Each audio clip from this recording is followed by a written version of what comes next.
Hello दोस्तों। तो हम स्टडी कर रहे थे मैथमेटिकल कैलकुलेशन के बारे में और सीख रहे थे कि कैसे अपनी कैलकुलेशंस को फास्ट करना, कैसे फास्ट की जाए कैलकुलेशन, ठीक है, विद एक्यूरेसी के साथ में, ताकि हम जो एग्ज़ाम के अंदर जो सवाल दिए जाते हैं उसमें हम कैलकुलेशन में अपना समय वेस्ट ना करें, ठीक है। तो कुछ टिप्स एंड ट्रिक्स हम सीख रहे थे कि मैथमेटिकल ट्रिक्स जैसे कैलकुलेशन को कितनी जल्दी से जल्दी आप, जो भी बच्चा कैलकुलेशन को जल्दी करना सीखेगा, फास्ट करेगा, ज़्यादा से ज़्यादा सवाल का अटेम्प्ट और कम टाइम में वही कर पाएगा, ठीक है। तो आज हम क्या सीखने वाले हैं? आज हम बहुत ही छोटी चीज़ सीखेंगे, ज़्यादा लंबा यह वीडियो नहीं होगा। तो अभी तक हमने सीख लिया है कि कैसे आप 2 डिजिट का कोई नंबर हो उसका क्यूब कैसे किया जाता है। अगर आपने नहीं देखा है तो आप जाके देखिए। ये हमारा क्लास नंबर 3 है मैथमेटिकल कैलकुलेशन का।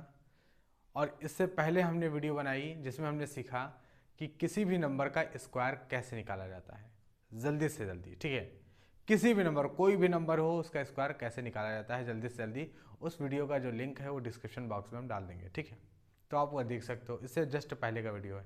आज हम सीखने वाले हैं कि जैसे मान लीजिए कि कोई आपके सामने एक नंबर आ जाए, जो रिपीटेड नंबर होते हैं इनका स्क्वायर कैसे निकाला जाता है, ठीक है। जैसे यहाँ पर 3 है, 3 का स्क्वायर क्या होता है? तो आप कहेंगे 3 का स्क्वायर होता है 9। तो हम इसको 0 और 9 लिख सकते हैं, ठीक है। 3 का स्क्वायर क्या होता है? 9 होता है, तो हम इसको 0 और 9 लिख सकते हैं। लेकिन अगर मान लो 33 का स्क्वायर निकालना हो तो हम इसे क्या करेंगे? ऐसे लिखेंगे 0 एंड 9। एक बार 9 से छोटा, एक बार यहाँ 9 से छोटा और यहाँ 0 से बड़ा, तो 1089। 33 का स्क्वायर कितना होगा? 1089 होगा, ठीक है। अगर 3 बार लिख दिया जाए फिर स्क्वायर पूछा जाए तब, तो हम लिखेंगे 0 9। अब 3 डिजिट है यहाँ पर, तो जब 3 डिजिट है यहाँ तो 2 बार छोटा और 2 बार बड़ा, ठीक है। इस तरह से हम स्क्वायर निकालेंगे, ठीक है। अगर 4 डिजिट आ जाए तो इसका स्क्वायर क्या हो जाएगा 4 डिजिट में?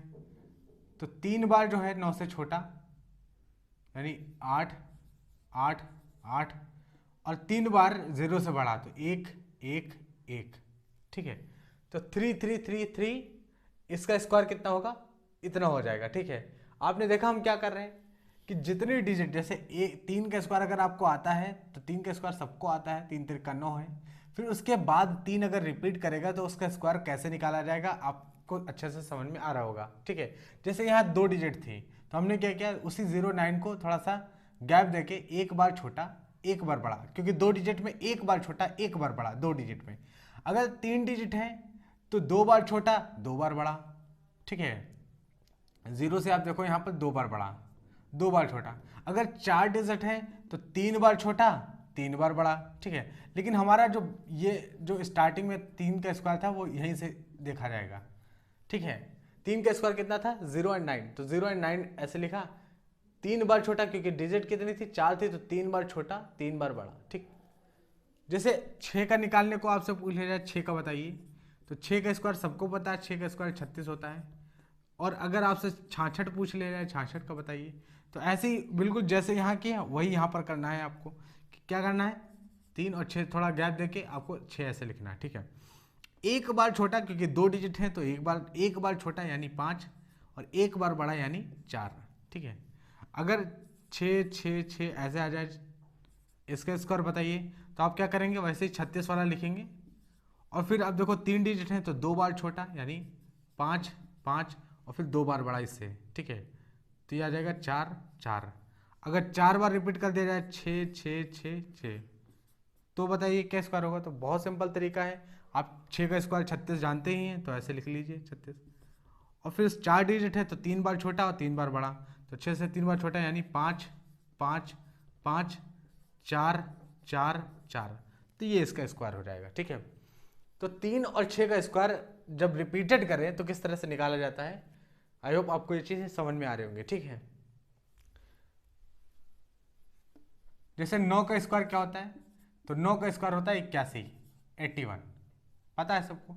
लेकिन 99 का स्क्वायर पूछा जाए तो हम क्या करेंगे? 8, एक बार छोटा एक बार बढ़ा, तो 99 का स्क्वायर आ गया 9801। अगर 9 3 बार रिपीट कर जाए तो बताओ स्क्वायर कितना होगा? तो आप कहेंगे 81 हमें पता है 9 का स्क्वायर, और 3 डिजिट है तो 2 बार छोटा 2 बार बड़ा, तो इसे 2 बार छोटा लिखेंगे और इसे 2 बार बड़ा, तो ये 9। अगर 9 4 बार रिपीट कर जाए तो क्या हो जाएगा? तो 9 का स्क्वायर हो जाएगा 81। अब 3 बार छोटा, क्योंकि 4 डिजिट है 3 बार छोटा और 3 बार बड़ा। ठीक, इस तरह से हम निकालते हैं। अगर 9 5 बार रिपीट कर जाए तो, और अब आपसे स्क्वायर पूछा जाए तो क्या करेंगे? तो 9 का स्क्वायर हमें पता है 81 होता है। अब 5 डिजिट है यहाँ पर, तो फिर 4 बार छोटा, 1 से 4 बार छोटा, यानी 1 2 3 4, और 4 बार बड़ा, तो 1 2 3 4, तो ये हो जाएगा स्क्वायर। यानी आपको एक बात समझ में आ गई कि अगर, और ये जो रूल है, ये जो हम चीज़ सीख रहे हैं, ये सिर्फ 3 6 और 9 के लिए अप्लाई करता है। ये बात ध्यान में रख लेना, ये जो रूल हम सीख रहे हैं ये 3 6 और 9 के लिए अप्लाई करता है। ध्यान से अच्छे से इसे पढ़ लीजिए। कभी कभी सवाल डायरेक्ट इस पे पूछ लिया जाता है, ठीक है। तो अगर 3 नंबर है 3 और वो रिपीट कर रहा है, जैसे मान लो कि आपको 333 का स्क्वायर की जरूरत पड़ गई, तो अब आप 333 का स्क्वायर कैलकुलेट मत करना, ठीक है। आपको डायरेक्ट आप ये लिख सकते हो, क्योंकि 3 का स्क्वायर आपको पता है 0 9, ठीक है, और 3 डिजिट है, इसका मतलब 2 बार छोटा, राइट वाले से 2 बार छोटा, और उसके बाद यहाँ से जो 0 है वहाँ से 2 बार बड़ा, ठीक है।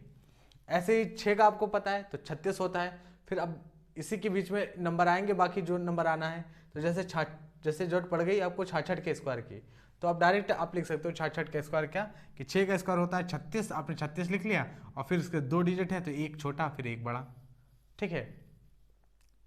तो ये केवल 3 और 6 और 9 के लिए अप्लाई होता है, बाकी किसी नंबर के लिए अप्लाई नहीं होता ये ट्रिक, ठीक है। अब देखिए आगे चलते हैं। अब एक रिप्लाई, अगर मान लो एक जो है बार बार रिपीट कर रहा है, तब हम कैसे इसका स्क्वायर जल्दी से जल्दी निकालेंगे? एक रिपीट कर रहा है तो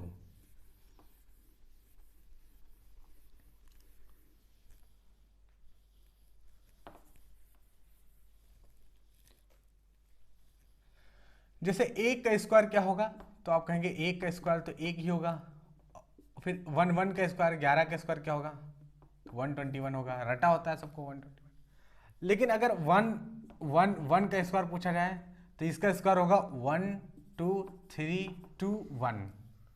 जितनी डिजिट हो वहीं तक लिखते हैं नंबर, सीधे नेचुरल नंबर, आप जितनी डिजिट हो ऐसे 1 2 3 4 5 6 ऐसे लिखते जाओ, और जितनी डिजिट हो, जैसे 3 डिजिट थी 1 2 3, तो हमने 1 2 3 और फिर रिपीट करना, वहीं से आपको घूम जाना है, मतलब उल्टा चलना है, ठीक है। जैसे 4 डिजिट आ जाए 1 2 3 4, और इसका स्क्वायर आपसे पूछा जाए तो देखिए 1 2 3 4 3 2 1, 4 डिजिट थी, 4 डिजिट तक लिख दिया हमने, 1 2 3 4, और उसके बाद 3 2 1 आ जाएगा, ठीक है। अगर 5 डिजिट आ रहा है 1 2 3 4 5, इसका स्क्वायर बताइए। 1 2 3 4 5, हाँ, तो बताइए इसका स्क्वायर। तो आप तुरंत जान गए होंगे कि 1 2 3 4 5, क्योंकि 5 3 डिजिट, फिर 5 4 3 2 1, ठीक है। तो इस तरह से हम जो है, ये ट्रिक सिर्फ एक अगर जब रिपीट कर रहा हो तो उसके लिए लगती है, ठीक है। तो इस तरह से छोटी छोटी चीज़ें अगर हमें कैलकुलेशन में आती हैं तो ये हमारा समय, बहुत ज़्यादा समय बचाएंगे, ठीक है। और जो समय बचेगा हम उसे नए सवालों पर लगाएंगे। नए सवाल कैसे, मतलब जो सवाल छूटे जा रहे हैं, जो नहीं हम कर पा रहे, हम उन पर अपना टाइम लगाएंगे, ठीक है। इस तरह से कैलकुलेशन हमारी मजबूत होगी, ठीक है।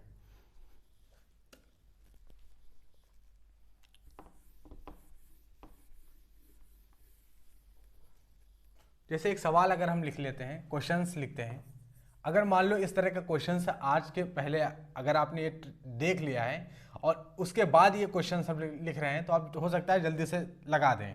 लेकिन इससे पहले अगर क्वेश्चन आ जाता है इसमें बड़ा टाइम लग जाता है। जैसे हम यहाँ पे लिख दें,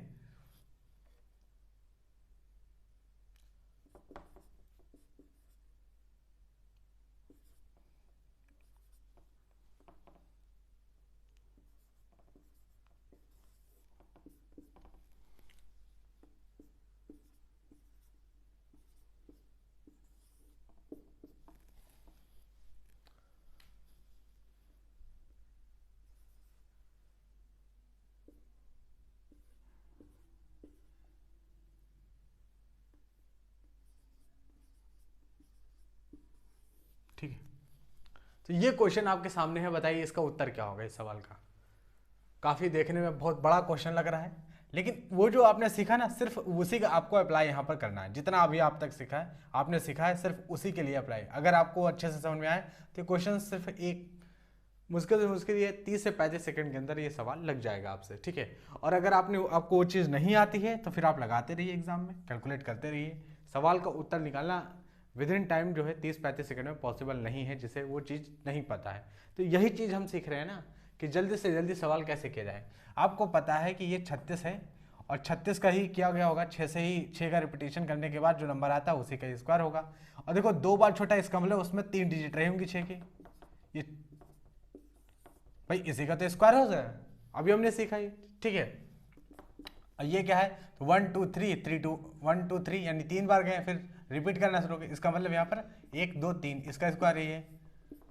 और यहाँ पर देखो, यहाँ पर 9 9 81 9 का है, ठीक है। लेकिन कितनी बार 9 रिपीट क्या होगा, तो देखो 3 छोटी, इसका मतलब 4 बार होगा, क्योंकि 3 छोटी 3 बड़ी, तो इसका मतलब 4 बार रिपीट क्या होगा, तो 9 9 9, ठीक है।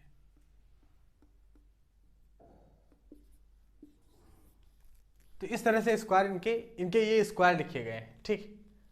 तो हम अंडर रूट हटाते हैं, 6 6 6, यह आ जाएगा 1 1 1, यह आ जाएगा 9 9 9 9। तो ये कितना हो जाएगा, 7 7 7 9 9 9 9। तो यहाँ से कितना आ जाएगा, ऐड करोगे तो 9 7 16, 9 7 16 1 17, 9 7 16 1 17, 9 1 10। तो उत्तर कितना आ गया हमारा, 10,776। यही हमारे सवाल का उत्तर होगा, ठीक है। आई होप आज की बातें आपको अच्छे से समझ में आई होंगी।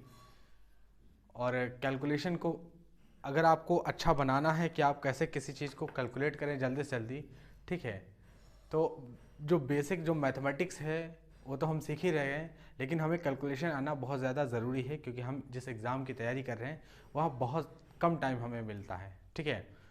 और अब तो आपको 30 सवाल मिलेंगे टीयर 2 के अंदर, आप जब जाएंगे तो वहाँ पर 30 सवाल मिलेंगे और 30 मिनट में उसे आपको करना होगा, यानी एक सवाल 1 मिनट में लगाना होगा। उसके लिए हम क्या कर रहे हैं, पर डे शॉर्ट्स अपडेट कर रहे हैं कि कैसे आप 1 मिनट के अंदर सवाल लगाएं। तो उसकी तो प्रैक्टिस हो रही है, साथ में कैलकुलेशन भी आप सीखिए। कैलकुलेशन की प्रैक्टिस रहेगी तो सवाल जल्दी लग जाएंगे, ठीक है, और एक्यूरेट सवाल लगेंगे। तो वीडियो अच्छी लगी हो तो लाइक करें, चैनल को जरूर सब्सक्राइब करें। मिलते हैं नेक्स्ट वीडियो में, तब तक के लिए धन्यवाद।